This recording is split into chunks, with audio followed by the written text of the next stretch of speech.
Hello HSE professionals, greetings of the day. Today in this video we are going to discuss about trenching and excavation safety and its control measures.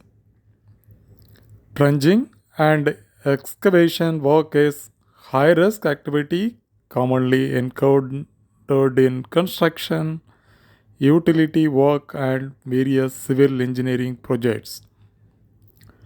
The primary hazards associated with trenching include cave-ins, falling loads, hazardous atmospheres, and the dangers posed by surrounding equipments. It is crucial to implement effective control measures to prevent incidents and project workers on site. So let's see the key control measures for trenching and excavation safety. The first one is protective systems. To prevent cave ins and protect workers in trenches, three main protective systems are used.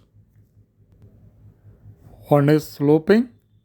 Sloping involves cutting back trench walls at a specific angle depending on soil type to prevent the soil from collapsing. The angle of the slope must be steep enough to reduce the risk of cave ins. Shoring.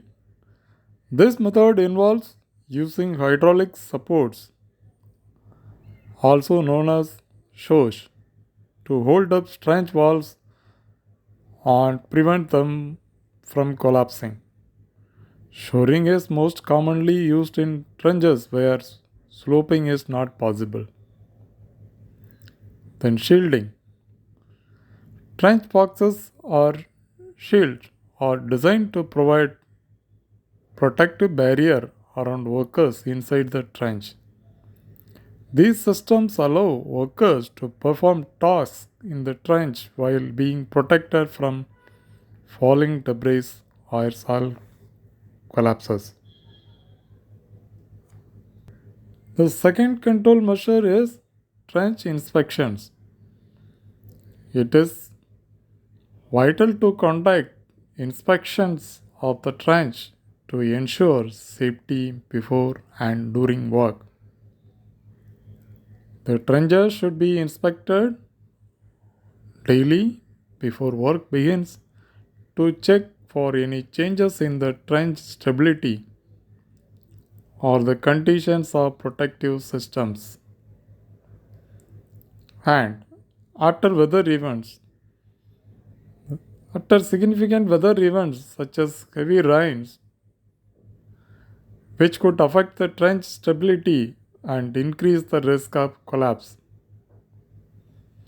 a competent person must conduct the inspection and confirm that all protective measures are in place, that the trench wall are intact, and that no hazardous conditions exist.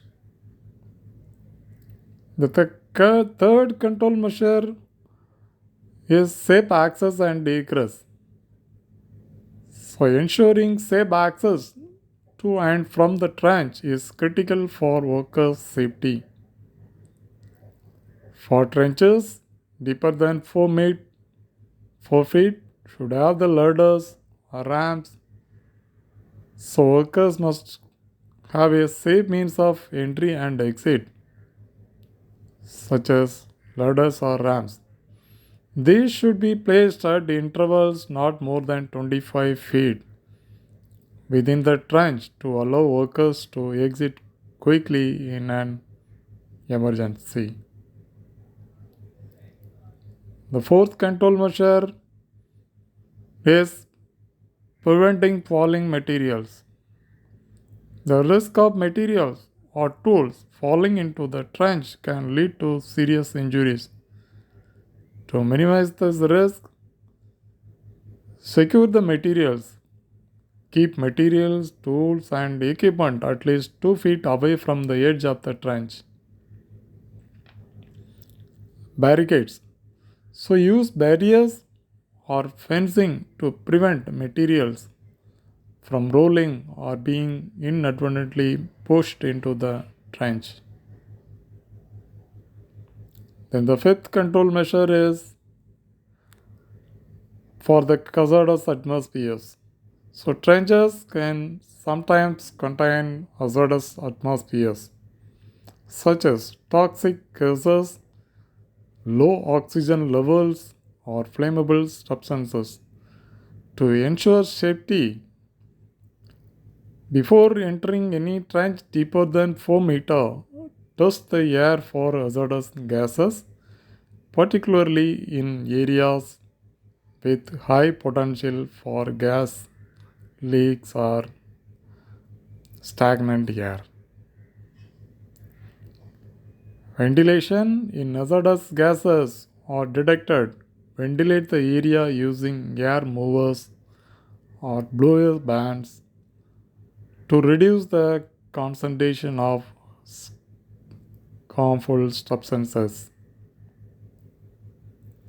Personal protective equipment. So, workers may need respiratory protection such as air purifying respirator, depending on the type and concentration of gases present in the hazardous atmosphere. Then the sixth control measure is providing training to workers. Proper training is one of the most effective control measures for trenching and excavation safety.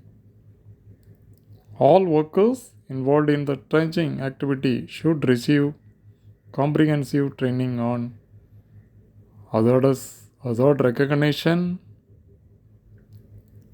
Workers must be able to identify potential trench hazards, including unstable soil conditions, hazardous atmospheres, and risk posed by surrounding equipment.